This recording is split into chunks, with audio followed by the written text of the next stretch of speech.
Bigman. Ya, terima kasih pimpinan KPU dan jajarannya, Bawaslu dan jajaran teman-teman peserta pemilu. Mungkin masih agak relevan dengan pertanyaan saksi teman tadi.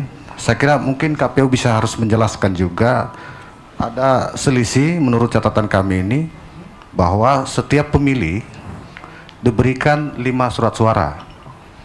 Tetapi menurut catatan kami ini di Pilpres ini surat suara yang digunakan ini 52889. Mungkin bisa di cross check ulang.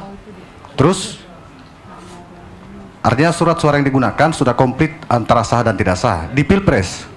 Tetapi DPR RI ini 52866. Sekali lagi saya ulang, DPR-nya 52866. Connect dengan DPD-nya.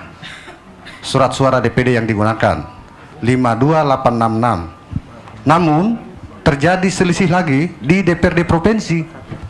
Ada selisih 52854. Kalau menanggapi pendapat KPU tadi, Pak Ketua KPU tadi ngomong bahwa saya tidak masuk ke debat surat suara yang tidak digunakan ataupun dikembalikan ataupun rusak dicoblos. Tetapi kita sepakat dulu bahwa jumlah surat suara yang digunakan harus sama dengan sah dan tidak sah. Ini maksud saya. Tetapi artinya sedikit koreksi Pak Ketua. Di sini saya lihat DPD RI dan DPD RI itu connect, cuman terjadi penurunan di DPRD provinsi. Bagaimana mungkin misalkan? Saya kira demikian Pak Ketua. Saya kembalikan. Ya, makasih.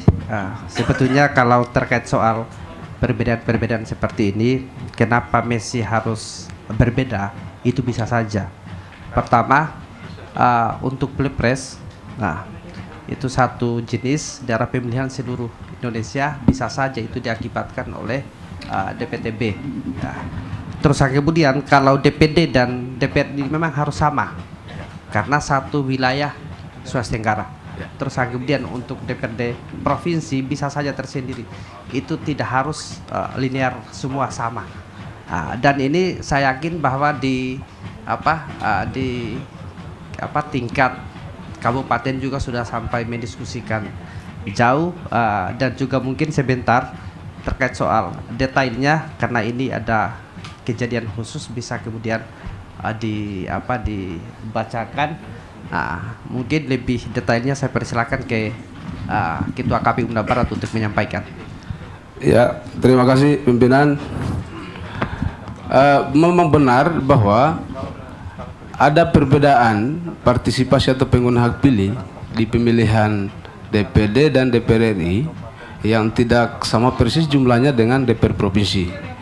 Itu terjadi akibat di Muna Barat itu ada 2 TPS yang PSL. Nah, di PSL kemarin waktu di tanggal 20 Februari yang sudah pemilih kita di tanggal 14 Februari itu, khusus di TPS 02 Lapokainse, pemilih kita itu awalnya yang sudah memilih itu dan sebelum penghentian itu adalah 62. Lalu yang di proses pemungutannya pada saat tanggal 20 kemarin itu untuk provinsi dimulai dari 0. Sama halnya juga di TPS 2 Tanjung Pinang. Nah, di partisipasi pada saat pemilih kita yang memilih di PSL pada tanggal 20, khusus di TPS di Lapokainse itu ada 7 pemilih kita yang sudah tidak hadir lagi pada saat pemilih kita di tanggal 14 pada tanggal PSL tanggal 20. Begitu halnya juga di TPS Tanjung Pinang ada 5 pemilih kita yang sudah tidak menggunakan hak pilihnya lagi pada tanggal 20 PSL itu, sehingga perbedaannya di situ ada 12 jumlah pemilih kita pada saat tanggal 20 itu khusus di pemilih DPR provinsi itu dia sudah tidak datang pemilih. Ya, jumlahnya ada 7 di TPS Lapokainse dan 5 di TPS Tanjung Pinang. Benar Pak Ketua, karena saya hitung selisih ini antara surat suara yang digunakan, memang selisihnya 12. Ya. Saya kira kalau dengan penjelasan seperti itu ya mungkin bisa diterima. Siap, ya. Makasih. Selanjutnya saya kembalikan.